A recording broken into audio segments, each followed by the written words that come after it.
Introducing the multiple fuel entry feature in FleetOnGo, designed for fleet managers and operators.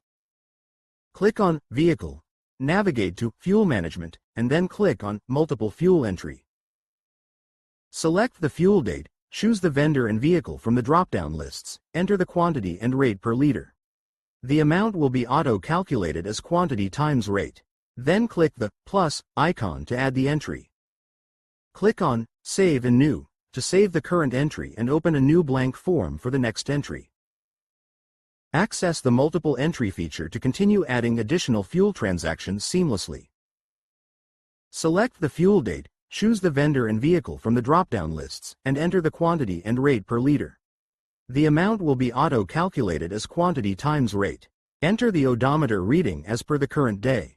Then click the plus icon to add the entry. Click on Save and New to save the current entry and open a new blank form for the next entry. Thank you.